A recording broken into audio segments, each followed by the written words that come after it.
পশ্চিম তীরে ফিলিস্তিনিদের বিরুদ্ধে সহিংসতায় জড়িত থাকায় এক ইসরায়েলি নিরাপত্তারক্ষী ও সংস্থার উপর নিষেধাজ্ঞা দিয়েছে যুক্তরাষ্ট্র।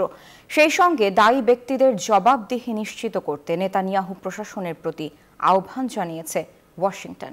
বুধবার এই নিষেধাজ্ঞা আরোপ করে বাইডেন প্রশাসন। এদিকে পশ্চিম তীরে যুদ্ধ না বাড়াতে ইসরায়েলকে সতর্ক করেছে ইউরোপীয় ইউনিয়নও। তবে এ নিয়ে এখনও কোনো প্রতিক্রিয়া জানায়নি তেল আবিব।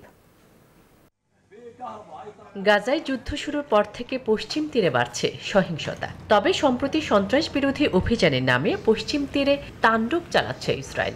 সর্বশেষ অন্তত 4টি শহরে একযোগে বড় ধরনের অভিযান শুরু করে দখলদার বাহিনী। এতে বেশ কয়েকজনের প্রাণ গেছে, আহত হয়েছেন আরও বহু মানুষ। এখানেই শেষ নয়, ইসরায়েলি বাহিনী এসব শহরের বিভিন্ন হাসপাতালে ঢুকে পড়েছে। নাবালুসে ইসরায়েলি অভিযানের মূলে রয়েছে দুটি শরণার্থী শিবির। এসব ঘটনায় উদ্বেগ জানিয়েছে যুক্তরাষ্ট্র।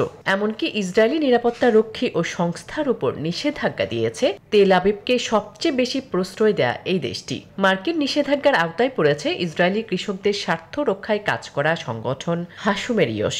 আছেন নিরাপত্তা রক্ষী লেভি ফিল্যান্ড। তাদের বিরুদ্ধে ফিলিস্তিনিদের উচ্ছেদ করার অভিযোগ রয়েছে। গাজার পশ্চিম তীরে ইসরায়েলি অভিযানে স্বস্তিতে নেই ইউরোপীয় ইউনিয়নও। পশ্চিম তীরে আর যুদ্ধ না বাড়াতে নেতানিয়াহু সরকারকে সতর্ক করেছে সংস্থাটির পররাষ্ট্রনীতি বিষয়ক প্রধান জোসেফ বোরেল।